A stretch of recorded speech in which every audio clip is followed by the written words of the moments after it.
نحمده ونستعينه ونستغفره ونؤمن به ونتوكل عليه ونعوذ بالله من شرور أنفسنا ومن سيئات أعمالنا من يهده الله فلا مضل له ومن يضلل فلا هادي له وأشهد أن لا إله إلا الله وحده لا شريك له وأشهد أن محمدا عبده ورسوله صلى الله عليه وسلم تسليما كثيرا أما بعد فأعوذ بالله من الشيطان الرجيم بسم الله الرحمن الرحيم هو الذي أنزل عليك الكتاب منه آيات محكمات هن أم الكتاب وأخر متشابهات فأما الذين في قلوبهم زيغ فيتبعون ما تشابه منه ابتغاء الفتنة وابتغاء تأويله وما يعلم تأويله إلا الله والراسخون في العلم يقولون آمنا به كل من عند ربنا وما يذكر إلا أولو الألباب ربنا لا تزغ قلوبنا بعد إذ هديتنا وهب لنا من لدنك رحمة إنك أنت الوهاب ربنا إنك جامع الناس ليوم لا ريب فيه إن الله لا يخلف الميعاد وقال رسول الله صلى الله عليه وسلم ألا وإن في الجسد لمضغة إذا صلح الجسد كله وإذا فسد الجسد كله ألا وهي القلب صدق الله مولانا العظيم وصدق رسوله النبي الكريم ونحن على ذلك من الشاهدين والشاكرين মোহতারাম হাজিরিন, আল্লাহ রাব্বুল আলামিনের শুকরিয়া আদায় করছি। আল্লাহ সুবহানাহু ওয়া তাআলা আমাদেরকে আরও একটি জুমার দিনে, আরও একটি পবিত্র সপ্তাহের শ্রেষ্ঠতম দিনে, আল্লাহের পছন্দের শ্রেষ্ঠতম স্থানে মসজিদে এসে হাজির হওয়ার তৌফিক দান করেছেন। সকলে দিল থেকে আল্লাহ শুকরিয়া আদায় করি, আলহামদুলিল্লাহ। আপনারা খেয়াল করেছেন যে বেশ লম্বা কয়েকটি আয়াত আমরা তেলাওয়াত করেছি। এই আয়াতটি সূরা আলে ইমরান আল কোরআনুল কারীমের 3 নম্বর সূরা ফাতিহা, তারপরে সূরা বাকারা, তারপরে সূরা আলে ইমরান। রাসূল সাল্লাল্লাহু আলাইহি সাল্লাম এই সূরাটি তাহাজ্জুদের নামাজে তেলাওয়াত করতেন। সূরা আলে ইমরানের একদম শুরুর দিককার প্রথম পৃষ্ঠা থেকে আমরা 3টি আয়াত তেলাওয়াত করেছি। আল্লাহ এই সূরার শুরুতে আল্লাহ রাব্বুল আলামিন কোরআনের সত্যতা তুলে ধরেছেন। আল্লাহর বরত্ব, আল্লাহর মহত্ব তুলে ধরার মাধ্যমে আল্লাহ যে কোরআন নাজিল করেছেন, আল্লাহ যে রাসূল সাল্লাল্লাহু আলাইহি সাল্লামের উপরে এই কোরআন নাজিল করেছেন এবং কোরআন সম্পর্কে কিছু কথা আল্লাহ তুলে ধরেছেন। ধরতে গিয়ে আল্লাহ রাব্বুল আলামিন এখানে বলছেন ওয়াল্লাযী আনজালা আলাইকাল কিতাব, আল্লাহ হলেন সেই সত্তা যিনি তোমার উপরে কিতাব নাজিল করেছেন। তোমার উপরে মানে কার উপরে? মুহাম্মদুর রাসূলুল্লাহ সাল্লাল্লাহু আলাইহি সাল্লামের উপর কিতাব নাজিল করেছেন। এই কিতাব সম্পর্কে তিনি বলছেন মিনহু আয়াতুম মুহকামাত, এই কিতাবের মধ্যে কিছু আয়াত আছে যেগুলো অকাট্য। হুন্না উম্মুল কিতাব, এগুলোই এই কিতাবের মূল কথা। অকাট্য বিষয় কিছু আছে, যেমন তাওহীদের কথা আছে, সালাতের কথা আছে, সিয়ামের কথা আছে, হজের কথা আছে, ঈমানের কথা আছে, এরকম রিসালাতের কথা আছে। কোরআনের কিছু বিষয় আছে একদম অকাট্য, টাটকা, পরিষ্কার, দায়িত্বহীন, মুতাশাবিহাত। আর কিছু আয়াত আছে, কিছু বিষয়ে কোরআনে আল্লাহ অবতারণা করেছেন যেই বিষয়গুলো এত পরিষ্কার নয়, এগুলো বোঝার জন্য ব্যাখ্যার প্রয়োজন হয়। এগুলো বোঝার জন্য যারা বিষয় বিশেষজ্ঞ, যারা বিজ্ঞ এবং প্রাজ্ঞ, তাদের শরণাপন্ন হতে হয়। এরকম কিছু বিষয় এই কোরআনের মধ্যে আছে। তবে যাদের অন্তরের মধ্যে বক্রতা আছে,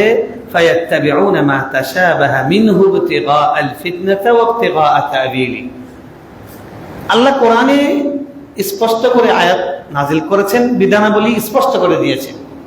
তবে কিছু বিষয়কে আল্লাহ দিয়েছেন যেগুলো বোঝার জন্য আল্লাহ খাস রহমত লাগবে, ইলমে ওহী লাগবে, ওহীর জ্ঞান লাগবে, এবং ওহীর সহবত প্রাপ্ত ব্যক্তি লাগবে। কি লাগবে বলেন তো? কি শব্দ বলেন তো? ওহীর সহবত প্রাপ্ত ব্যক্তি। কি বলেন তো? আল্লাহর ওহী কি? সেটা হলো 1 নম্বর কিতাবুল্লাহ। কি সেটা? যেটা কোরআন। এই ওহীর শব্দ আল্লাহর, বাক্য আল্লাহর, অর্থ আল্লাহ, হুবহু এই কোরআনটা আল্লাহ পাঠিয়েছেন। আরেকটা ওহী আছে সুন্নাহ, হাদিস, সেটাও ওহী। তবে সেই ওহীর শব্দগুলো আল্লাহ নয়, শব্দ বের হয়েছে মুহাম্মদুর রাসূলুল্লাহ সাল্লাল্লাহু আলাইহি ওয়াসাল্লামের মুখ দিয়ে, কিন্তু কথাগুলো এসছে, ওটাও ওহী। ওটাও কি? ওহী। এটাকে বলা হয় ওহী মাতলু, ওটাকে বলা হয় ওহী গায়বী মাতলু। অর্থাৎ এই ওহীটা একদম তেলাওয়াত করে, পাঠ করে, শুনিয়ে ভেতরে সেট করে দেওয়া হয়েছে। আর যে ওহীটা আছে, ওই ওহীটা তেলাওয়াত ওহী মাতলু না, ওটাও ওহী, তবে ওটা পাঠ করে শোনানো হয়নি। ওটা রাসূল সাল্লাল্লাহু আলাইহি ওয়াসাল্লামের কলবের মধ্যে দেওয়া হয়েছে। আল্লাহ তার ভেতর থেকে, তার মুখের কথা দিয়ে, তার আচরণ দিয়ে, তার কর্ম দিয়ে, তার সমর্থন দিয়ে সেটাকে আল্লাহ তার ওহীকে প্রতিফলিত করেছেন। এই ওহীর নাম অকথিত ওহী। একটা হলো কথিত ওহী, আরেকটা কি? এখন যারা বলে কোরআনের মধ্যেই সব আছে, এর বাইরে আর কোনো কিছু আমরা মানি না, কোরআনে সব আছে, আবার হাদিস কিসের? আছে কি নাই? আছে কি নাই? একটা গ্রুপ তৈরি হচ্ছে কি হচ্ছে না? যারা এই কথা বলে তারা কোরআনও মানে না, যারা এই কথা বলে তারা কোরআনও মানে না। আল্লাহ বলছেন যে আমি আপনার উপরে, আল্লাহ রাসূল সাল্লাল্লাহু আলাইহি ওয়াসাল্লাম বলছেন, আলা ইন্নী উতীতুল কুরআন ওয়া মিসলুহু মাআহু, আমি কোরআন আমার উপর নাজিল করা হয়েছে, সাথে সাথে কোরআনের মতোই আরো একটা জিনিস আল্লাহ আমার উপর নাজিল করেছেন। সুবহানাল্লাহ। সেটা কি?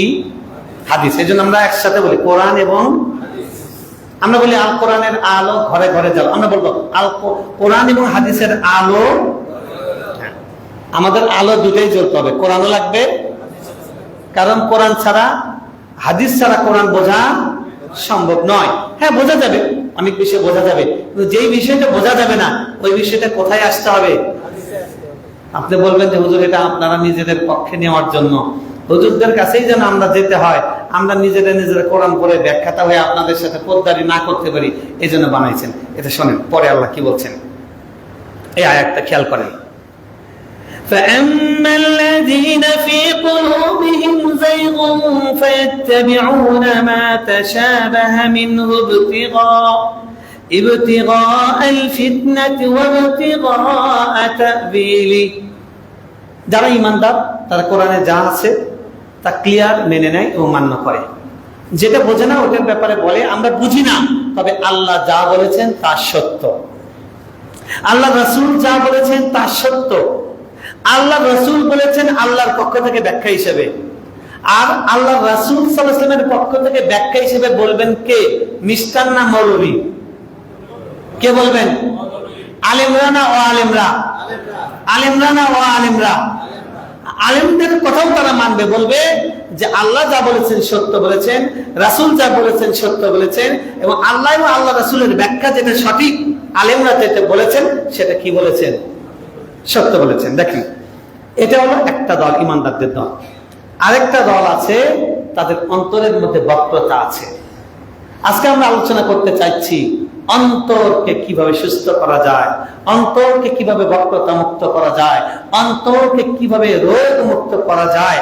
আমাদের দেহেও যেমন রোগ আক্রান্ত হয়, অসুস্থ হয়, আমাদের কলবও রোগ আক্রান্ত হয়, অসুস্থ হয়। হয় কি হয় না? একই ঘটনা দেখে অনেকের চোখে পানি আসে, অনেকের চোখে পানি আসে না। কথা ঠিক না বেঠিক? কবরস্থানে গেলাম, কবর খুঁজছে, বিড়ি টানছে, কবর খুঁজছে, বিড়ি টানছে। অর্থ কি সুস্থ না অসুস্থ? আবার ওই কবরের কাছে গেলে অনেকের কান্না চলে আসে। আসে কি আসে না?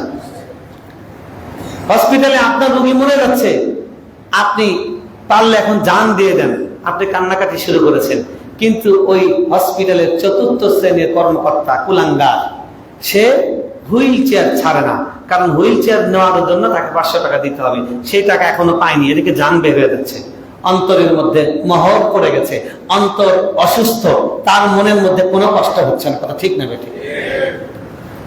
ভুয়া মামলা দেওয়া হয়েছে, গরিব মানুষ মামলার হাজিরা খাটতে খাটতে আর উকিলের টাকা জোগাতে জোগাতে ফকির হয়ে যাচ্ছে, নিঃস্ব হয়ে যাচ্ছে। তারপরে উকিল সাহেব ওনাকে মিথ্যা কথা বলছে, না কালকেই জামিন হবে ইনশাআল্লাহ, আর 15,000 টাকার ব্যবস্থা করেন। কয় পারবো না বাবা, কিচ্ছু নাই, ঠিক আছে 10,000 টাকার ব্যবস্থা করেন। মামলা আসলে 1,500 টাকা, মামলা আসলে কয় হাজার টাকা? উনি 500 নিলেই হতো, 1,500 আর 500 2,000, কিন্তু ওনার লাগবে 10,000, কারণ জাহান্নাম পেটের মধ্যে একটা নিয়ে ঘুরছে, মাটি, কবরের মাটি ছাড়া কিছু দিয়ে সেই জাহান্নাম ভয় না। কথা ঠিক না বেঠিক? এরকম অনেক অসুস্থ অন্তরের লোক আছে। দেহ যেরকম অসুস্থ, দেহের মধ্যে ঘা হয়েছে, ফোড়া হয়েছে, ব্যথা হয়েছে, হ্যাঁ, সেখানে ওখানে ব্লাডের সমস্যা, সুগারের সমস্যা, অনেক কিছুর সমস্যা, হিমোগ্লোবিনের সমস্যা, অনেক রকমের সমস্যা আমাদের দেহ হয় কি হয় না? এরকম কলবের কি হয়? সমস্যা হয়। আল্লাহ এরকম একটা রোগের নাম বলছেন, যে যাদের, সবাই একটু ফোনটা সাইলেন্ট করেন। আল্লাহ বলছেন যাদের যাদের অন্তরের মধ্যে বক্রতা আছে, অন্তরের মধ্যে কি আছে? এটা অন্তরের একটা রোগ। অন্তরের একটা রোগের নাম কি? অন্তরের রোগ কি? অন্তরের রোগ কি? বক্রতা। فَيَتَّبِعُونَ مَا تَشَابَهَ مِنْهُ ابْتِغَاءَ الْفِتْنَةِ وَابْتِغَاءَ تَأْوِيلِهِ। আল্লাহ বলছেন যাদের অন্তরে বক্রতা আছে, এই যে পুরা কোরআন, পুরা কোরআনের এতগুলো ক্লিয়ার, পরিষ্কার, সুন্দর সুন্দর কথা, যেগুলো দিয়ে মানুষ হেদায়েত হয়ে যাওয়ার কথা, কোনো কথা বাদ নাই, কোনো কথা তার মগজের মধ্যে ঢোকে না। তার কথা খালি একটাই মগজে ঢুকছে, যেটা তার দরকার শত্রুকে ঘায়েল করার জন্য। এরকম অনেক লোক আছে কি নাই? আজকে একজন মহিলা আমাদের পরিচিত, তিনি একটা ভিডিও পোস্ট করেছেন ফেসবুকে। সেখানে এক মৌলবী, সে বলছে কিয়ামতের আগে পৃথিবীর সবচেয়ে নিকৃষ্ট লোক হবে আলেমরা। এটা হাদিসের মধ্যে আছে, আসমানের নিচে সবচেয়ে নিকৃষ্ট প্রাণী হবে আলেমরা। এবং এরা হলো এমন, এদের অন্তর আছে, বোঝে না, চোখ আছে, দেখে না, কান আছে, শোনে না, এরা চতুষ্পদ প্রাণীর থেকেও নিকৃষ্ট। ওইটা উনি দিয়ে লিখেছেন যে আমি কিছু বলবো না, আমরা সাধারণ মানুষ, আমরা কোথায় যাব। তিনি মানে ফ্যাসিস্ট দলের সমর্থক, তো তিনি ওটা দিয়েছেন মূলত ইসলামপন্থীদেরকে খোঁচা দেওয়ার জন্য। কিন্তু দেখেন, সে যে হাদিসটা ইঙ্গিত করেছে, মা তাহতা আদিমিস সামা, এটা বিখ্যাত একটা জাল হাদিস। আসমানের নিচে, জমিনের উপরে যত মানুষ থাকবে তার মধ্যে সবচেয়ে নিকৃষ্ট এক শ্রেণীর আলেম। এটা বিখ্যাত একটি জাল হাদিস। কি হাদিস এটা? আল হাদিস না, জাল হাদিস। কি হাদিস বলেন?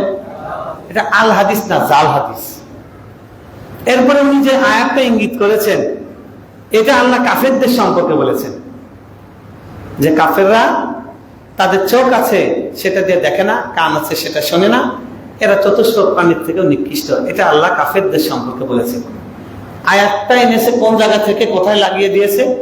হাদিসটা এনেছে কোথায় দিয়ে সে খুশি করেছে? ওই যে এই ধরনের লোকদেরকে খুশি করেছে। কলবের মধ্যে বক্রতা, কলবের মধ্যে কি?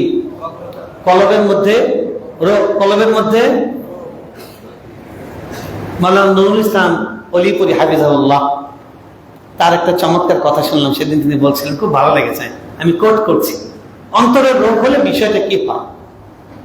অন্তরের রোগ নিয়ে আমাদের কোনো চিন্তা নাই, দেহের রোগ নিয়ে অনেক চিন্তা, অনেক ডাক্তার দেখাচ্ছি, অন্তরের রোগ নিয়ে আমাদের কোনো চিন্তা নেই।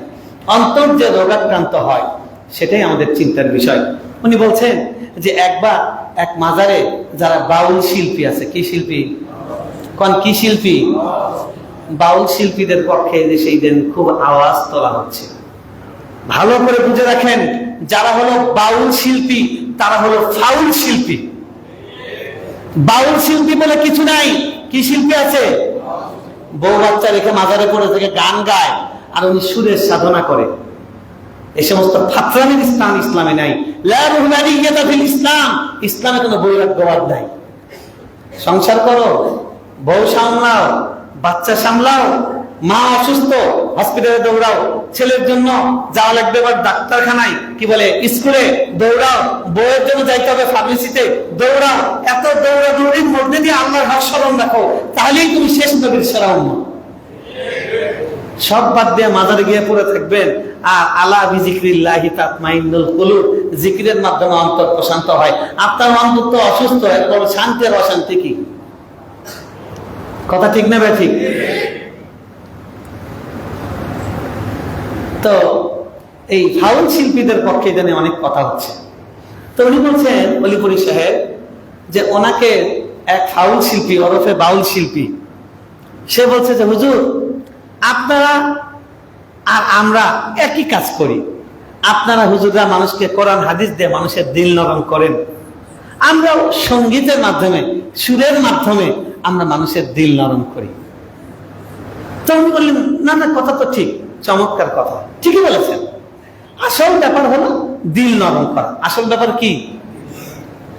সাথে তো ওই ফাউল শিল্পী বলছে, দেখো দেখো হুজুররা তোমরা তো বোঝো না, তোমাদের মধ্যে যে বড় হুজুর অলিপুরি সাহেব উনি বিষয়টা বুঝছে। পরে বলতেছে বেটা মন্তব্য আগে করিস না, কথাটা শেষ করে নি, দাঁড়া একটু। পরে বলছে দিল নরম করা এটাই তো আসল। এটা গান দিয়েও নরম করা যেতে পারে, কোরআন দিয়েও নরম করা যেতে পারে। দেখো চিরা আছে, এই চিরা ভিজানোটাও আসল। এটা কলের পানি দিয়েও ভিজানো যেতে পারে, পেশাব করে মুখ দিয়েও ভিজানো যেতে পারে। খাবেন কোনটা? কোন?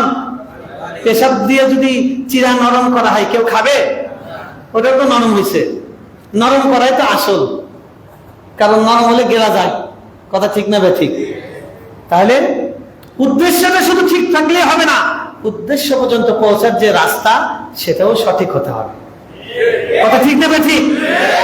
খাবার শুধু আপনার ভালো হলে হবে না। বাজার থেকে তরকারি এনেছেন ভালো, কিন্তু তরকারি যখন ফ্রিজের মধ্যে রেখেছে, ফ্রিজ থেকে বের করেছে, বের করে ঢাকনা দিয়ে ঢেকে রেখেছে, ওর মধ্যে একটা ইঁদুর ডুবে পেশাব করেছে, ওর মধ্যে টিকটিকি পেশাব করেছে, জিনিসটা ভালো আছে না গেছে নষ্ট হয়ে? এই জন্য আপনার আমার কলবকে শুদ্ধ করার ব্যাপারে চিন্তা করতে হবে।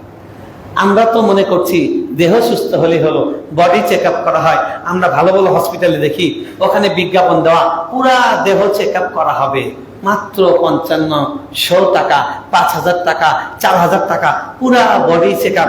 উনি বলে বন্ধুদের কাছে গল্প করে, আরে না আমি বছরে 2 বার করে বডি চেক আপ করি। আপনারা তো দেখতে সবসময় ইয়াং দেখা যায়। দেখা যাবে না, বডি বছরে 2 বার করে পুরোটাই চেক আপ করি। ভদ্রলোককে জিজ্ঞেস করেন কলব কি চেক আপ করেছেন? আপনার কলবের মধ্যে হিংসা দিয়ে ভরা, আপনার কলবের মধ্যে পরশ্রীকাতরতা দিয়ে ভরা। আপনি কথা বললে গীবত করেন, মানুষের ভালো দেখলে ভেতরে জ্বলে। অমুকের বাচ্চা পরীক্ষায় A+ পেয়েছে, অন্তর জ্বলে। অমুকের বাচ্চা ভালো স্কলারশিপ পেয়ে আমেরিকায় গিয়েছে, ওনার কলিজা জ্বলে। ওনার ছেলে সুন্দর বউ বিয়ে করেছে, ওনার কলিজা জ্বলে। অমুকের ফ্ল্যাট একটা বেশি হয়েছে, ওনার কলিজা জ্বলে। পাই অন্যরা, জ্বলে কে? আমার আমার অন্তর জ্বলে। এই অন্তর কি সুস্থ না অসুস্থ? সুস্থ না অসুস্থ? এই জন্য প্রিয় ভাই, অন্তরকে সুস্থ করা নিয়ে আমাদের কথা বলতে হবে, বুঝতে হবে, জানতে হবে, শিখতে হবে।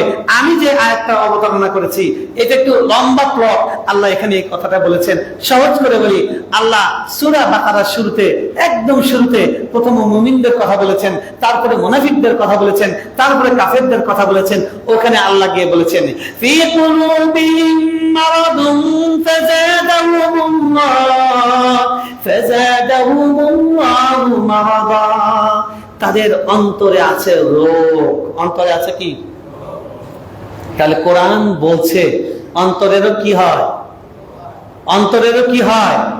এটাকে বলা হয় আমরাজুল কুলুব, আত্মার ব্যাধি। এটাকে কি বলে বলেন তো? কি বলে বলেন তো? আত্মার ব্যাধি। শেখ সাদ বিন আতিক আল আতিক হাফিজাহুল্লাহ, সৌদি আরবের আমার প্রিয় শায়েখদের মধ্যে একজন, খুবই চমৎকার কথা বলেন।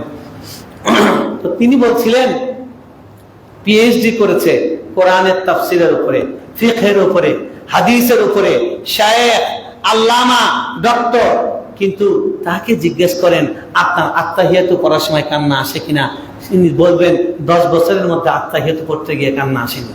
তাকে জিজ্ঞেস করেন সিজদার মধ্যে গিয়ে ইহদিনাস সিরাতাল মুস্তাকিম বলতে গিয়ে তার ভয় ওঠে কিনা, কলবের মধ্যে কম্পন তৈরি হয় কিনা? কয় না, হয় না।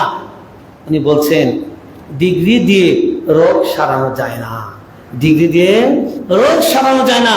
অন্তরের রোগকে সারানোর জন্য অন্তরের চিকিৎসকের কাছে যেতে হয়।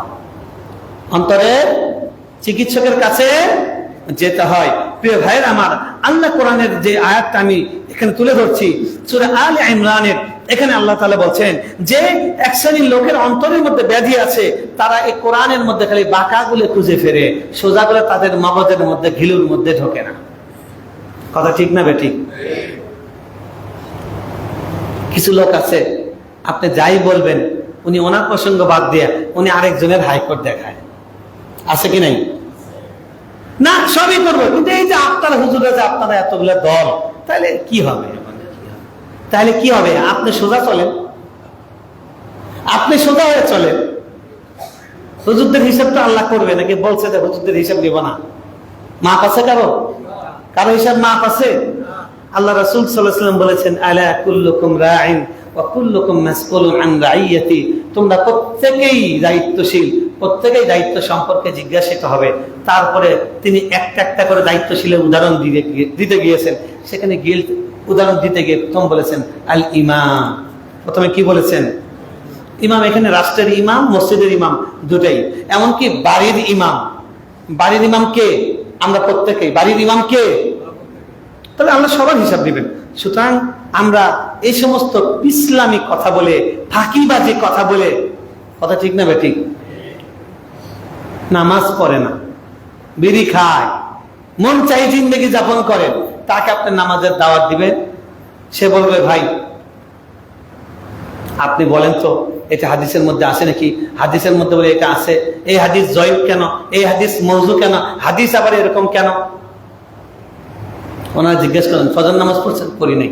জোহর নামাজ পড়ছেন? না, পড়ি নাই। ওনাকে বলেন সূরা ফাতিহা শুদ্ধ করে পারেন? না, পারি না। কিন্তু উনি গবেষণা করছেন হাদিস কেন সহিহ হবে, আবার কেন জয়ীফ হবে, আবার আলেমদের মধ্যে এতগুলো মত কেন হবে? আছে কি নাই? আছে কি নাই? আছে কি নাই? আল্লাহ কোরআনে বলছেন فَأَمَّا الَّذِينَ فِي قُلُوبِهِمْ زَيْغٌ فَيَتَّبِعُونَ مَا تَشَابَهَ مِنْهُ ابْتِغَاءَ الْفِتْنَةِ। অন্তরের মধ্যে যাদের বক্রতা আছে তারা খালি বাঁকা তারা জিনিস খোঁজে, তারা সোজা পথে চলে না, খালি গলির মধ্যে ঢোকে। কই ঢোকে? চিপা কোনাকাঞ্চির মধ্যে ঢোকে। কিসের জন্য? আল্লাহ সেটা বলে দিচ্ছেন ইয়াত্তাবিউনা মা তাশাবাহা মিনহু ইবতিগাআল ফিতনা। ফিতনা করতে চায়। কি করতে চায়? কি করতে চায়? সুতরাং প্রিয় ভাই, আপনি আমি আমরা ইসলামের পথে চলছি, কোরআনের পথে চলছি, নামাজ পড়ছি, মুসলিম হিসেবে জীবন যাপন করছি, আপনার আমার জীবনের পথটা কেমন? আমরা কি বক্রতাকে অবলম্বন করি নাকি সরলতাকে? আমরা কি সোজা পথে চলি নাকি আমরা বক্র পথে চলি? আমাদের প্রশ্ন আমার নিজের উন্নতির জন্য নাকি অন্যকে ঠেকানোর জন্য? ঠিক না? তারপর আল্লাহ বলছেন ওয়ামা ইয়ালামু তা'বীলাহু ইল্লাল্লাহ। কোরআনের মধ্যে যে বিষয়গুলো অস্পষ্ট রাখা হয়েছে, ইঙ্গিতার্থক রাখা হয়েছে, গূঢ় অর্থবোধক, দৃঢ় অর্থবোধক, বিভিন্ন তাৎপর্যমণ্ডিত, বিভিন্ন রকমের ব্যাখ্যা সাপেক্ষ বিষয়গুলোকে রাখা হয়েছে, এটার ব্যাখ্যা একমাত্র আল্লাহ জানেন। একমাত্র কে জানেন? ভালো করে খেয়াল করেন, একমাত্র কে জানেন? এরপর আল্লাহ বলছেন ওয়ারাসিখুনা ফিল ইলম, এবং যারা ইলমের ব্যাপারে খুবই গভীর, অর্থাৎ গভীর বুৎপত্তি সম্পন্ন মুহাক্কিক আলেম যারা, তারাও জানে। তারাও কি জানে? এবং তাদের উসলুব হলো, তাদের পদ্ধতি হলো, তারা বলে ইয়াকুলুনা আমান্না বিহি, যারা গভীর জ্ঞান সম্পন্ন আছে তারা বলে আমরা বুঝি না, তারপরে এই কথার উপরে ঈমান আনি। আমরা বুঝি না, তারপরে কি এই কথার উপরে কি আনি? ঈমান আনি। মহিলাদেরকে ধরিয়ে দিছে, ছেলেদেরকে পূর্ণটা, মেয়েরা অর্ধেক পায়। কেন পায়? ওয়াসওয়াসা ঢুকাই দিচ্ছে। উত্তর কি দিবে? এটা কারণ কে জানেন? কে জানেন? হ্যাঁ, আল্লাহ মহিলাদেরকে বিয়ে করতে বলছে একটাই, বেটাদেরকে 4টা পর্যন্ত অনুমতি দিচ্ছে। অনেক মহিলার ঈমান এই জায়গায় পিছলে যায়। কথা ঠিক না বেঠিক? এদের মনের মধ্যে কষ্ট, কিয়ামতের দিন আল্লাহকে জিজ্ঞেস করবে কেন আপনি অনুমতিটা দিছিলেন? আওয়াজ দেন না কেন? কথা ঠিক না বেঠিক?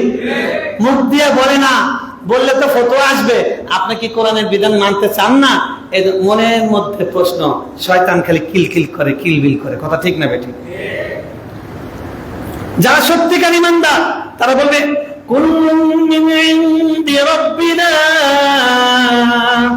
ইসলামের যত বিধান আছে সব আমাদের রবের পক্ষ থেকে দেওয়া। সব আমার কি? আমি বুঝলেও আমার জন্য কল্যাণকর, আমি না বুঝলেও আমার জন্য কল্যাণকর। হোমিও ডাক্তার বলে যে ওষুধটা দিলাম, রাতের বেলা খাওয়ার আগে নিবেন, নিয়ে এরকম করে তালুর মধ্যে 1, 2, 3 এরকম 10টা বাড়ি মারবেন, মেরে 10টা পুড়িয়ে খাবেন। আপনি প্রশ্ন করলেন ডাক্তার সাহেব এই জায়গায় না মেরে যদি আমি এই জায়গায় মারি, সমস্যাটা কোথায়? পরে বলবো তুই চিকিৎসা নিতে আসছিস কেন? তোর মতো পন্ডিত যা নিজে নিজে চিকিৎসা কর। কথা ঠিক না বে ঠিক? আমি কি বুঝাতে পারলাম কথাটা? সব জায়গায় নাক গলানো ঠিক নয়, সব জায়গায় ঠেক দেওয়া ঠিক নয়, সব জায়গায় প্রশ্ন করা ঠিক নয়। তাহলে আনুগত্য কোথায়? কথা ঠিক না বে ঠিক? কথা ঠিক না বে ঠিক? অনেকের মনের মধ্যে মনে মনে গোপনে গোপনে আছে, ইসলামপন্থীরা যদি ক্ষমতায় আসে কেমনে চলবে, ভারতের সাথে কেমনে কি করবে, আমেরিকার সাথে কেমনে কি করবে। আবার মনে করেন এই যে আমরা জন্মদিন পালন করি, এই যে 31 নারী পালন করি, পয়লা বৈশাখ পালন করি, বউরে নিয়ে একটু হুন্ডার মধ্যে ফাঙ্কু ফুঙ্কু ঘুরি, ফেসবুকে ছবি মারি, এগুলো তো সব বন্ধ হয়ে যাবে। এটা তো বহু ঝামেলা হয়ে যাবে। না, ঠিক আছে, আল কোরআনের আলো চাই, ঘরে ঘরে আলো চাই, মাগার ইসলাম চাই না। মনে মনে অনেকের আছে কি নাই? আছে কি নাই? অন্তরের মধ্যে বক্রতা আছে। অন্তরের মধ্যে কি আছে? অন্তরের মধ্যে কি আছে? দল এক একজনের মাথায় এক একটা সেট করা, দলের বিপক্ষে আলেমরা কোরআন হাদিস গোলায় শরবত করে ব্লেন্ডার করে গোলায় দিচ্ছে। এরপরে মাথা ঝাড়িয়ে দেখে না বিচার মানি, তাল গাছ বিচার মানি। আল্লাহর দিকে মানুষকে ডাকা, আল্লাহর দিকে মানুষকে ডাকা, এটার নাম কি? পরিভাষা কি? দাওয়াত ওয়া তাবলীগ। নাম কি? দাওয়াত।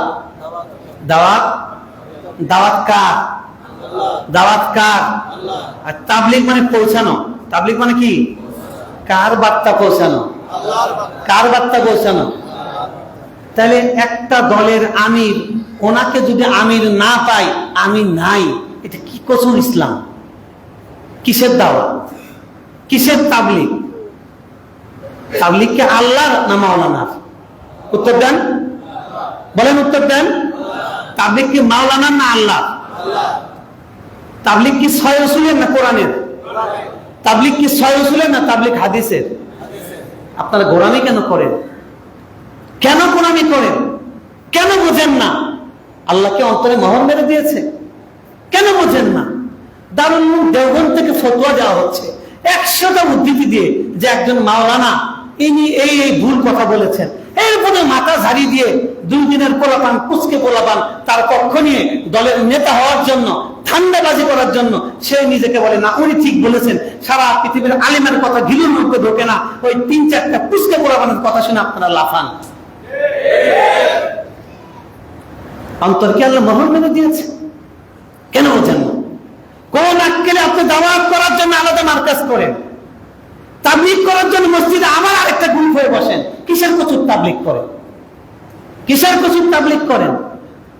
আপনাদের কাজের বিরুদ্ধে ফতোয়া দেওয়া হয়েছিল, সবাই ফতোয়া দিয়েছে। সৌদির আলিমরা অনেকে ফতোয়া দিয়েছে তাবলীগ হারাম, কারণ এটা ইসলামের নামে নতুন একটা সংযোজন। দেওবন্দের আলিমরা বলেছেন সংযোজন না, মূলের কাছে নিয়ে যাওয়ার জন্য স্থানীয় একটা হোমিও ডোজ। ইসলামে একটা কি ডোজ বলেন? এটা হোমিও ডোজ। এটা কি ডোজ বলেন?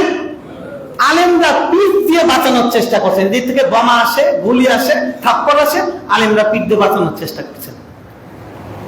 আলেমরা লক্ষ লক্ষ আলেম একসাথে হয়ে বললেন ওনার ভুল ভুলি উত্তর দিচ্ছে এই আলেমরা কেটা। এইখানে যারা সমবেত হয়েছে তারা কেউ তাবলীগ করে না। গরুর ঘাস খান নাকি গোবর খান? মসজিদে মুয়াজ্জিন আজান দেয়, সে যদি তাবলীগ না করে পৃথিবীতে কেউ তাবলীগ করে না। কথা বলেন, কথা বলেন। আলেমরা মাহফিলে কথা বলে, আলেমরা মাহফিলে এই ফ্যাসিস্টের আমলে জীবনের উপর ঝুঁকি নিয়ে কথা বলেছে, বলে নাই? আমি বাসা থেকে এসেছি, আমার ওয়াইফ আমাকে বলেছে আল্লাহর ওয়াস্তে এমন কথা বলো না, আমাদেরকে বাঁচানোর মতো কেউ নেই। আমি বলছি আল্লাহ আছে। আমার মা বাড়ি থেকে ফোন করে বলেছেন বাবা দেশের অবস্থা গরম, এখন কথা বলিস না। কথা কি বলেছিলাম না জুমা 2-1টা বাদ দিয়েছি? বলেন, উত্তর দেন। এটা দাওয়াত না? আপনার মুরগির রোস্ট রান্না করে নিয়ে আরেকটা মসজিদে গেলে ওখানে গিয়ে আমি দাওয়াত দিলাম, নামাজ পড়েন, রোজা করেন, আমর বিল মারুফ নেহি আনিল মুনকার কিয়ামত পর্যন্ত নাই, এটাই আপনার কাছে তাবলীগ মনে হয়? গোমরাহি। বলেন কি এটা? দাওয়াত ও তাবলীগ যদি করতে চান, পৃথিবীতে যে যেভাবে আল্লাহর দিকে ডাকে সবাইকে বলবেন ওনারা সবাই আল্লাহর কাজ করছেন, সবাই তাবলীগের কাজ করছেন, সবাই দাওয়াতের কাজ করছেন। এটা যদি মাথায় ঢুকাতে পারেন তাহলে আপনি তাবলীগ করেন, না হলে সাধারণ মুসল্লি সুবহানাল্লাহ লা ইলাহা ইল্লাল্লাহ জিকির করতে থাকেন। কোনদিন মঞ্চে দাঁড়াবেন না, কোনদিন মসজিদের মিম্বরে দাঁড়াবেন না। কেন দাঁড়ান আপনি? কারণ আপনি তো এখন নিজেকে জাহেল থেকে ওই স্থান থেকে এখন সামনের দিকে নিতে পারেননি। এখন আপনি প্রাথমিক সিলেবাস শেষ করতে পারেন। কথা ঠিক না ঠিক? 2 দিনের পুচকি একটা পোলা আমাদের 10 বছর পরে লেখাপড়া করেছে, পাস করেছে, সে স্বরাষ্ট্র উপদেষ্টার টেবিলে গিয়ে টেবিলে চাপড় দিয়ে সে আলিমদের বিরুদ্ধে হুমকি দিচ্ছে। দেখলাম আমি এই সমস্ত বেয়াদব মূর্খদের পেছনে যারা অনুসরণ করে তাদের চিন্তার সুস্থতা নিয়ে আমার সন্দেহ আছে। মসজিদের ইমাম সাহেব বলছেন এই কাজ করেন না, আলিমদের সাথে কাজ করেন, আলিমদের অধীনে কাজ করেন। আলিমরা কি কোনো দলের দিকে আপনাকে ডেকেছেন? আল্লাহর দিকে ডাকবেন, এই ডাকের কথাটা যদি কোরআন থেকে না নেন, হাদিস থেকে না নেন, আল্লাহর দিকে ডাকতে যেতে দেখবেন জাহান্নামে চলে গেছেন। কথা ঠিক নেবে ঠিক? কারণ সিলেবাস কোনটা? কোরআন। সিলেবাস কোনটা? এই সিলেবাসের শিক্ষককে আপনার মুরব্বি না আলেম? এখন আপনার মুরব্বি না আলেম? 1000 চিল্লা দিয়েছে, 15 বছর ছাল লাগাইছে। কি হয়েছে? কি হয়েছে? একজন ছেলে যে মাদ্রাসায় 3 বছর পরে 3 মাসের নুরানি ট্রেনিং করে এসে মানুষকে কোরআন শেখাচ্ছে, তার সমান তো আপনি সারা জীবন চেষ্টা করে হতে পারবেন না। কারণ রাসূল সাল্লাল্লাহু আলাইহি ওয়াসাল্লাম বলেছেন খায়রুকুম মান তাআল্লামান। কার সমান হবেন আপনি? কত স্পর্ধা! বলে ওইখানে যারা গেছে তারা কেউ তাবলীগী না, ওনারা তাবলীগী না। আপনি পোটলা নিয়ে কয়েকটা সফর করে তাবলীগী হয়ে গেছেন। গোমরাহি। আপনার এই সমস্ত কথা যদি ইলিয়াস রাহমাতুল্লাহ আলাইহি শুনতেন, যিনি তাবলীগের এই মেহনতকে চালু করেছিলেন, উনি বলতেন স্টপ, বন্ধ করে দাও, এটা গোমরাহের জামাত। উনি বলতেন একজন সাদ সাহেবকে না আনলে আপনার ইজতেমা হবে না। কিসের প্রচুর তাবলীগ শিখলেন আপনি? সাদ সাহেবকে? সাদ সাহেব আগামীকালকে যদি মারা যায় পৃথিবীর থেকে কি তাবলীগ বন্ধ হয়ে যাবে? সাদ সাহেবের জন্মের আগে তাবলীগ হয়নি? তো একজন ব্যক্তির জন্য তাবলীগ কিসের? একজন ব্যক্তির বিরুদ্ধে কথা বলে আপনাদের এত লাগে, আল্লাহর বিরুদ্ধে কথা বলে লাগে না এত, রাসূলের বিরুদ্ধে কথা বলে লাগে না, ইসলাম জবাই হয়ে গেলে লাগে না, আপনার নেতার বিরুদ্ধে, আপনার আমিরের বিরুদ্ধে কথা বলে এত লাগে কেন? আপনি এখন পর্যন্ত তাবলীগের তাও শেখেন। ডক্টর ইর্তেজা হাসান বাংলাদেশের এক তালুট বন্ড সম্পাদক, কপালের মধ্যে কালো দাগওয়ালা, পাগড়িওয়ালা, সে মহিলাদের সাথে ছবির পোস্ট দেয়, সে পিএমের সাথে ছবি তুলে পোস্ট দিয়ে দিয়ে মানুষকে চাঁদাবাজি করেছে। আমি সাংবাদিক হিসেবে তার আদ্যপান্ত তার চরিত্র সম্পর্কে জানি। আজকে তো দেখলাম তাকে নিয়ে ভিডিও করছে। দেখেন, সে হলো এই গ্রুপের লিডারদের একজন জামাই। আরেকজন আছে সাইকেল ব্যবসায়ী ছিল, তার ছেলে মুফতি উসামা, নাম বলছি কারণ স্পষ্ট হতে হবে কোনটা আলো কোনটা অন্ধকার। সে আমাদের, আমি যে বছর আরবি সাহিত্য পড়েছি সে বছর ইফতা পড়েছে, কোনোদিন 3 দিন লাগাতার ক্লাস করেনি। তারা এখানে বয়ান করে, ময়দানের মধ্যে বয়ান করে, তারা দাবি নিয়ে গেছে যে প্রথম ইজতেমা আমাদেরকে দিতে হবে। আপনারা কি বিএনপি আওয়ামী লীগের নৌকা আর ধানের শীষের গুটাগুটি আনছেন? কিসের প্রচুর তাবলীগ করেন আপনারা? আগে পরে কিসের ইস্যু আপনাদের আসছে? এই জন্য আমি ইজতেমার সময় গত 2-3 বছর আপনাদের মনে আছে কিনা বলেছি, কোরআনের দাওয়াত ও তাবলীগের কথা আছে, সেটা প্রথম সিলেবাস হলো কোরআন। প্রথম সিলেবাস কি? আজকে তাবলীগের প্রায় 100 বছর হয়েছে। আজকে 100 বছর হওয়ার পরে তাবলীগের বিপুল সংখ্যক একটা লোক, তারা একটা ব্যক্তির আনুগত্যকে কেন্দ্র করে হাজার হাজার লাখ লাখ আলিমদের বিরুদ্ধে অবস্থান নিয়েছে, তাদের বিরুদ্ধে কটূক্তি করছে, তাদের বিরুদ্ধে যা ইচ্ছা তাই করছে। আল্লামা মামুনুল হক হাফিজাহুল্লাহ, তার মুক্তির পথে সবচেয়ে বড় বাধা ছিল তারা। আমি জানি তারা প্রশাসনিকভাবে চেষ্টা করেছে উনি যেন মুক্তি না পান। যাকে বাইতুল মুকাররমের খতিব বানানো হয়েছে মুফতি আব্দুল মালিক সাহেব হাফিজাহুল্লাহ, বাংলাদেশের এমন একজন আলিম যাকে নিয়ে দেশ গর্ব করতে পারে। উনি কি, ওনাকে চিন্তা আমাদের 20 বছর লাগবে। খতিব উবাইদুল হক সাহেবের কথা সবাই বলে, ওনার মতো একজন খতিব দরকার। খতিব উবাইদুল হক রহমতুল্লাহ মারা যাওয়ার আগে মানুষ চিনেছে খতিব উবাইদুল হক, কিন্তু তার আগে 50 বছর জুমা পড়িয়েছেন, তখন মানুষ চেনেনি খতিব আব্দুল হক। আব্দুল মালিক সাহেবকে এটা চিনবেন, সময় লাগবে, আল্লাহ যদি ওনাকে কবুল করেন। এই আব্দুল মালিক সাহেবের বিরুদ্ধে কেউ কথা বলেনি, তারা কথা বলছে, কারণ উনি সাদ সাহেবের গোমরাহিগুলো তুলে ধরেছেন। তাহলে আপনার আল্লাহকে ভালোবাসার মাপকাঠি হলো, মাপকাঠি হলো সাদ সাহেবের পক্ষে হলে উনি ইসলামের সঠিক, সাদ সাহেবের বিপক্ষে হলে উনি ইসলামের বিপক্ষে। কিসের প্রচুর ইসলাম? কিসের প্রচুর ইসলাম? কোন ব্যক্তি পূজার স্থান ইসলামে নাই, কথা ঠিক না বেঠিক? তাদের একটা পত্রিকা আছে প্রথম আলো, এই প্রথম আলো তাদের আত্মীয় হয় ওই গ্রুপের একজন লিডার, তারা প্রথমে এই শব্দ লিখেছে সাদপন্থী, জোবায়েরপন্থী। আলেমরা সবসময় বলেছেন জীবনের জোবায়েরপন্থী না। কে বানানো জোবায়ের? উনি কালকে মারা যেতে পারেন, কোন জোবায়েরপন্থী না, শুরাপন্থী, মানে মাশওয়ারা করে চলবে। আল্লাহ কোরআনে বলছেন ওয়া আমরুহুম শুরা বাইনাহুম, তাদের বৈশিষ্ট্য হলো তারা মাশওয়ারা করে। সুতরাং কলমের বক্রতা এমন একটা জিনিস, কলমের রোগ এমন একটা জিনিস, যাদের এই রোগ না সারাবে উনি চিল্লা দিচ্ছে, উনি জিহাদ করছে, উনি ইসলামের জন্য একদম ফি সাবিলিল্লাহ করে জান মাল কুরবানি করে দিচ্ছে, হঠাৎ করে দেখবেন এমন ভাইরাসে আক্রান্ত হয়েছে যে ওনার কারণে এখন পুরো এলাকা গোমরা হচ্ছে, কথা ঠিক না বেঠিক? কলবকে শুদ্ধ করতে হবে। আল্লাহ কোরআনে বলছেন ইল্লা মান আতাল্লাহা বিকলবিন সালিম, যে আল্লাহর কাছে একমাত্র যে আল্লাহর কাছে আসবে সুস্থ আত্মা নিয়ে, সুস্থ কলব নিয়ে, তাকে শুধুমাত্র আল্লাহ তাআলা জান্নাতে ঢুকাবে। সুবহানাল্লাহ। তাহলে কলবকে কি করতে হবে? সুস্থ করতে হবে। কলবকে কি করতে হবে? সুস্থ করতে হবে। দেখেন এই আয়াতের পরে আল্লাহ তাআলা বলছেন, আল্লাহ শুধু এর ব্যাখ্যা জানেন, আর যারা গভীর জ্ঞান রাখে তারা বলেন আমরা ঈমান এনেছি, বুঝি আর না বুঝি, কোরআনে আল্লাহ যা বলেছেন সেটা সঠিক। সেটা কি? সেটা কি? এটা বুঝলেও সঠিক, বুঝলেও সঠিক। 2 দিনের পোলাপান ইন্টার পাশও করে না, ফেসবুকে সে কমেন্ট, কারণ এটা আমার কোনোভাবে বুঝে আসতেছে না, এই আলিম এই কথাটা কেমনে বলবেন? তাই না, তোমার বুঝে আসবে কোথায়? তোমার বুঝে আসবে কোথায়? তুমি ক্লাস 3 আর উনি কথা বলছেন মাস্টার্সের কথা, তোমার বুঝে আসবে কোথা থেকে? এটা কি ওনার সমস্যা না সমস্যা তোমার? বলেন, কথা বলেন। সমস্যা যে বোঝে না তার সমস্যা, যিনি বুঝাচ্ছেন তার সমস্যা না। আল্লাহ বলছে কি দেখেন, কুল্লু মিন ইনদি রাব্বিনা, সব আমাদের পক্ষ থেকে, সব আল্লাহর পক্ষ থেকে। ওয়া মা ইয়াযাক্কারু ইল্লা উলুল আলবাব, এই কোরআন থেকে শিক্ষা তারাই নিতে পারে, তারাই উপদেশ গ্রহণ করতে পারে যারা মগজওয়ালা। কিওয়ালা? কিওয়ালা? মগজ কারো কাছে বন্ধক দেয় না। মগজ কারো কাছে, আমার হুজুর, আমার মুরব্বী যা বলবেন তাই সঠিক। মগজ বন্ধক দেওয়া যারা আছে, বিবেক প্রতিবন্ধী, এরা কোরআন বুঝতে পারবে না। এরা কোরআন মগজকে ফ্রেশ করে কোরআন যখন অধ্যয়ন করবেন, কোরআন অধ্যয়ন করার একটা আদব হলো দিলকে পরিষ্কার করা। আমার কোরআন কি বলছেন আল্লাহ, আল্লাহর কথাটা আমি শুনবো, কোন ব্যক্তির কথা আমার শোনার ইচ্ছা নাই।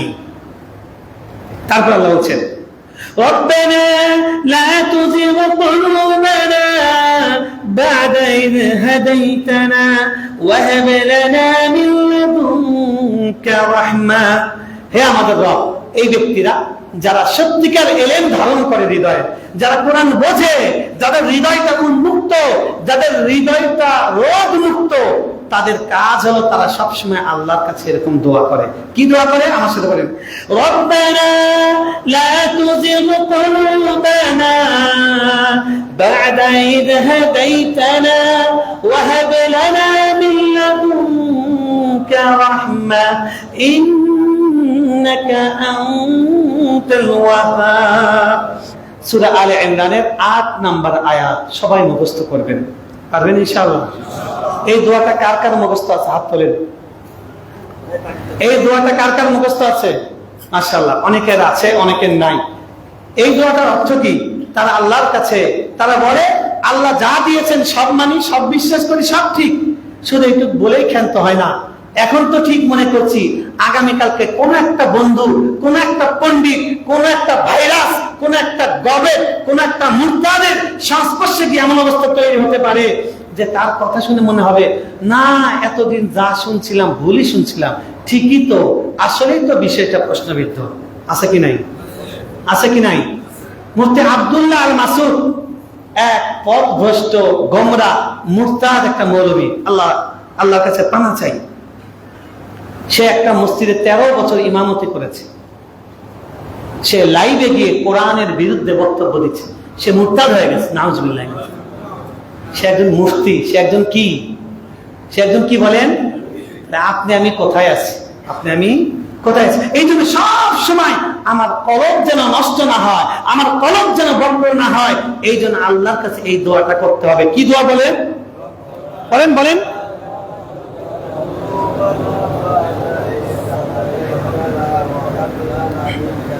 এই দোয়াটা ইনশাআল্লাহ সবাই মুখস্থ করবে। পারবো তো? কোন সূরা? কয় নাম্বার আয়াত? কয় নাম্বার আয়াত? মনে থাকে যেন ইনশাআল্লাহ। 1 2 নাম্বার, আল্লাহ রাব্বুল আলামিন আমাদের কলবকে সুস্থ রাখার জন্য চমৎকার চমৎকার দোয়া শিক্ষা দিয়েছেন। আমরা সেগুলো বলবো ইনশাআল্লাহ।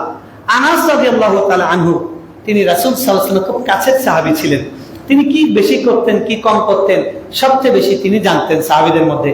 তিনি যে একদিন জিজ্ঞেস করলেন রাসূল সাল্লাল্লাহু আলাইহি ওয়াসাল্লামকে, ইয়া রাসূলুল্লাহ সাল্লাল্লাহু আলাইহি ওয়াসাল্লাম, হে আল্লাহর নবী সাল্লাল্লাহু আলাইহি ওয়াসাল্লাম, আপনি বারবার কেন এই দোয়া করেন, ইয়া মুকাল্লিবাল কুলুব সাব্বিত কলবি আলা দীনিক?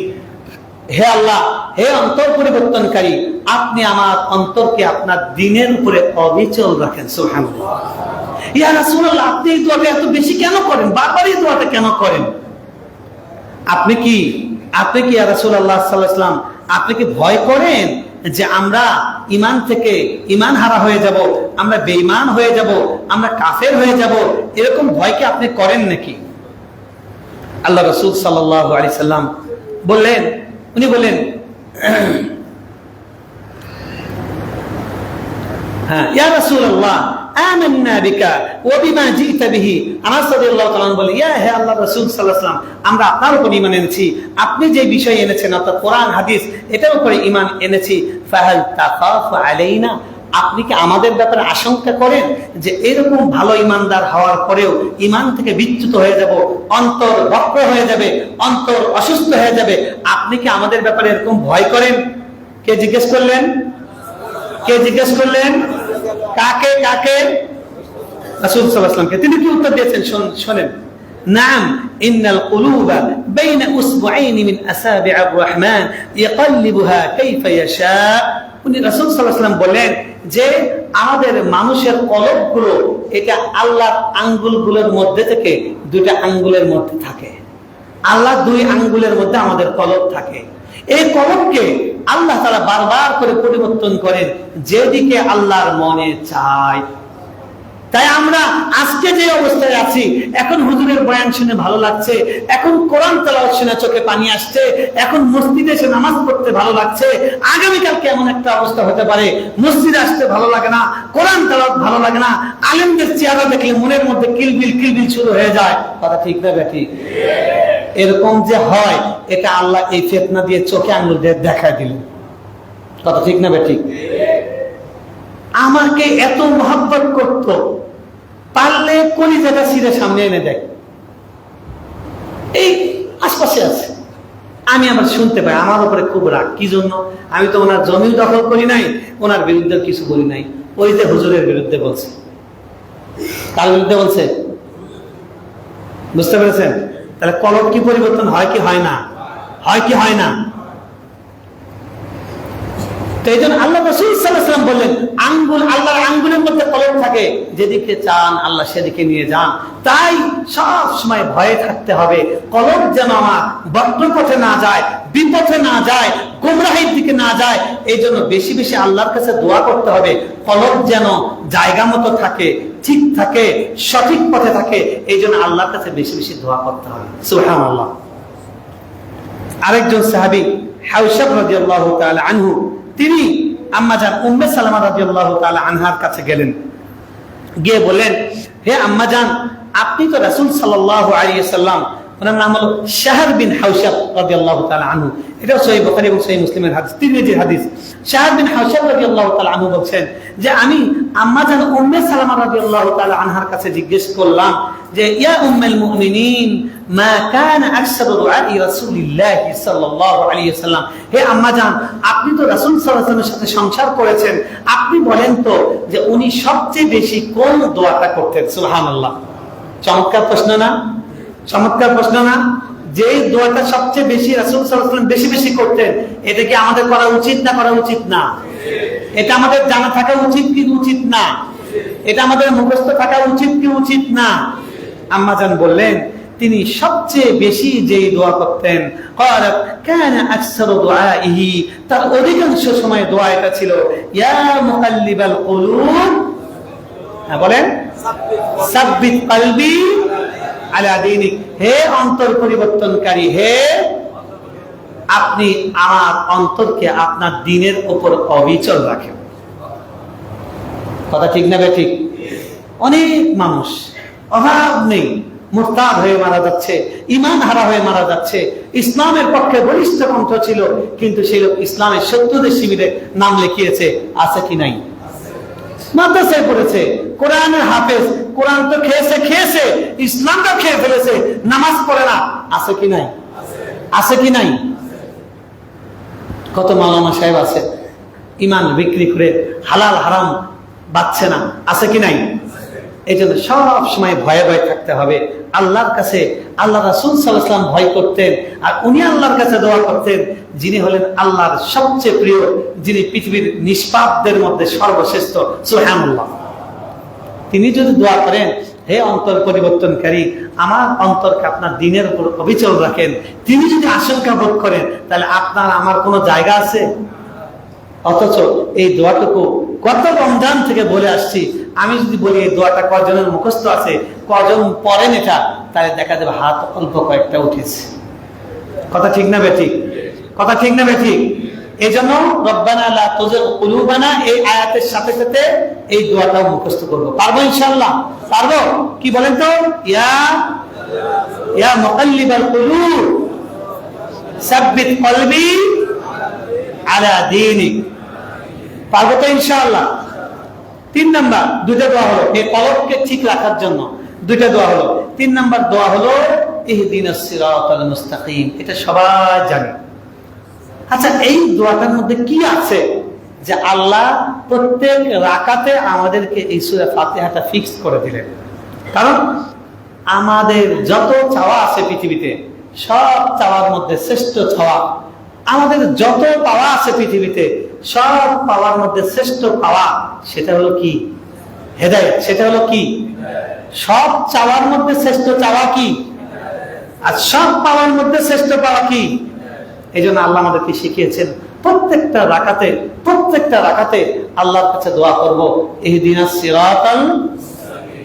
আবু সাইদ খান ঢাকা বিশ্ববিদ্যালয়ের শিক্ষক ছিল, ভদ্রলোক, গবেষণা করে বই লিখেছে মুহাম্মদ সাল্লাল্লাহু আলাইহি ওয়াসাল্লাম শ্রেষ্ঠ নবী নয়, বলে নাউজুবিল্লাহ। সে নিজেকে কোরআনের গবেষক বলে। তাহলে রাস্তা কি আছে না গেছে? আছে না গিয়েছে?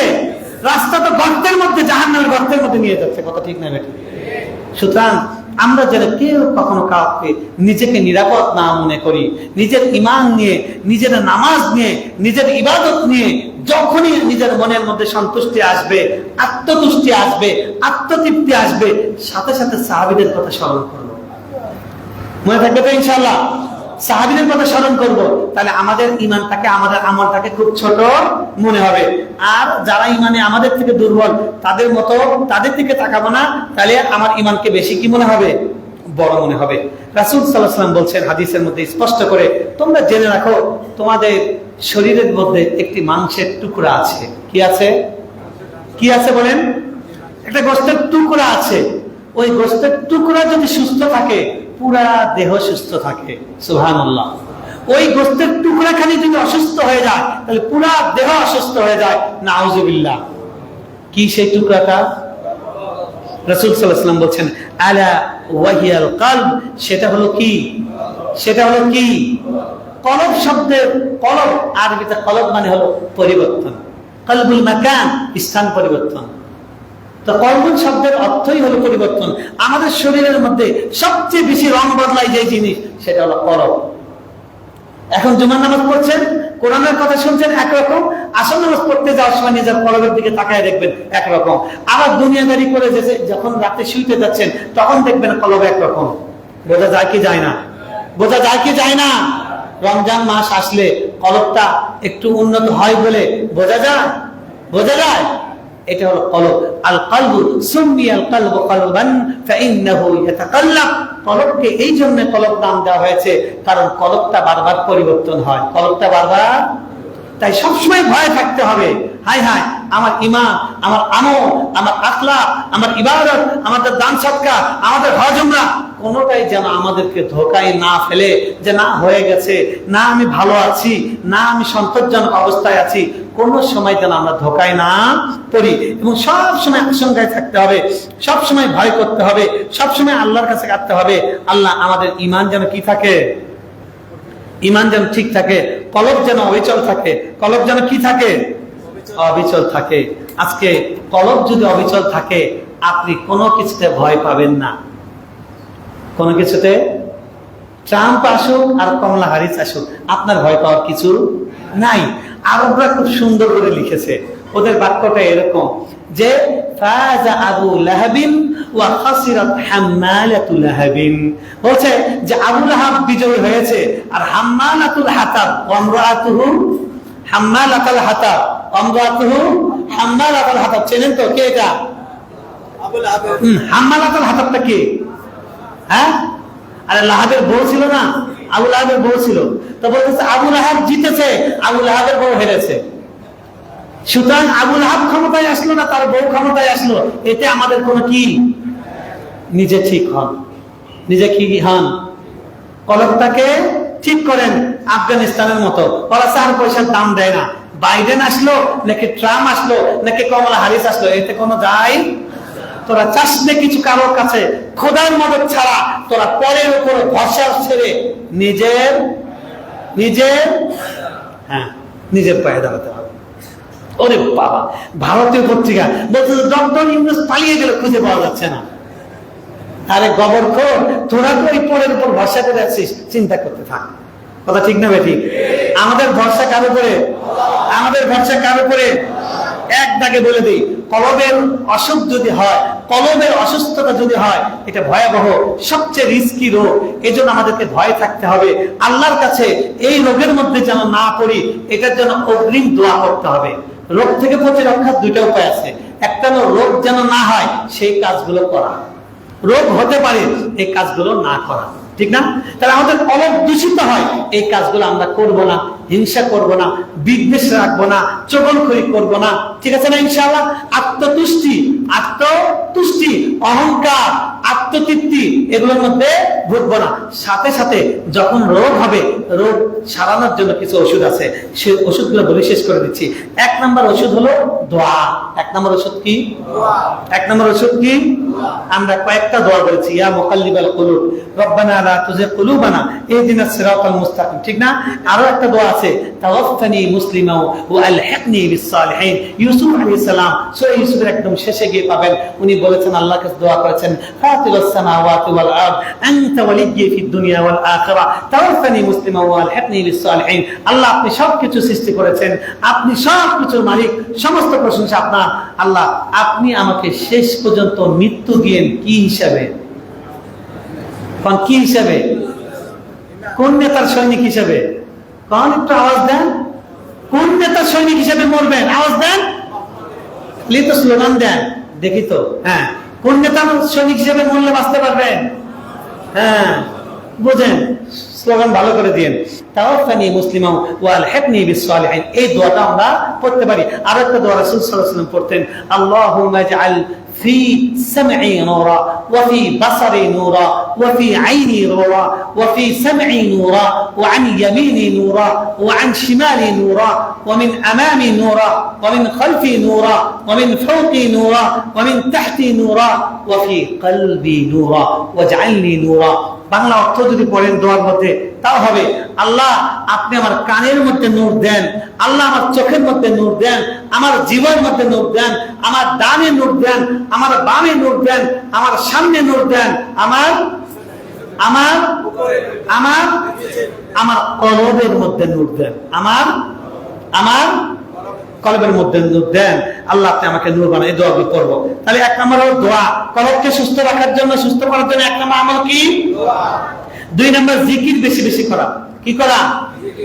জিকির না করে জিকির নিয়ে মারামারি করেন, ইল্লাল্লাহ আছে কি না এটা নিয়ে মারামারি করেন। কি করব? মারামারি করব না, জিকির করব, মারামারি করব না। আলা বিযিকরিল্লাহি তাতমাইন্নুল কুলুব, জিকিরের মাধ্যমে অন্তর কি হয়? প্রশান্ত হয়। 3 নাম্বার বেশি বেশি কোরআন তেলাওয়াত করা। বেশি বেশি কি করা? বেশি বেশি। আল্লাহ বলেন, ইয়া আইয়ুহান নাসু ক্বাদ জাআতকুম মাওইযাতুম মির রাব্বিকুম ওয়া শিফাউন লিমা ফিস সুদূর। হে ঈমানদার লোকেরা, হে মানুষ, তোমাদের জন্য আল্লাহর কাছ থেকে, তোমাদের রবের পক্ষ থেকে এসেছে ওয়াজ। তোমাদের রবের পক্ষ থেকে ওয়াজ। আজানের ওয়াজ না শায়েখ আহমদুল্লাহর ওয়াজ? কোরআন। কোনটা কোনটা বলেন বলেন? এসেছে কোনটা? কোনটা? সুতরাং ওয়াজ সেটাই যেটা কোরআন থেকে হয়, ওয়াজ সেটাই যেটা কোরআন থেকে হয়, হাদিস থেকে হয়। যিনি বলুন, তারটা শুনতে অসুবিধা নেই, তারটা নিতে অসুবিধা নেই, কারণ কথা কার? কিন্তু ওয়াজ যদি হয় আমার দিকে আসেন, ওয়াজ যদি হয় কিসের দিকে? ওয়াজ হবে আল্লাহর দিকে। ওয়াজ কিসের দিকে নয়? নিজের দিকে নয়। তারপরে বলছেন ওয়া শিফাউল লিমা ফিস সুদূর, এই কোরআন এসেছে আল্লাহর পক্ষ থেকে ওয়াজ হিসাবে, তোমাদের অন্তরের যে রোগ আছে এই রোগের জন্য শিফা। সুবহানাল্লাহ। কোরআন কি? আরোগ্য। কোরআন কি বলেন? কিসের জন্য? কলবের রোগের জন্য, বাহ্যিক রোগের জন্য কি? আরোগ্য। তাহলে কলবকে সুস্থ রাখার জন্য 3 নম্বর আমল কি? বেশি বেশি কি তেলাওয়াত করা। 4 নম্বর সুহবাতুল আখিয়ার ওয়াস সালিহিন, নেককার ব্যক্তিদের সোহবত অবলম্বন করা। অনেক আছে কোরআনে আয়াত, কুনু মা'আস সাদিকিন, সাদিকিনদের সাথে তোমরা থাকো। ওয়ারকাউ মা'আর রাকিঈন, রুকুকারীদের সাথে কি করো?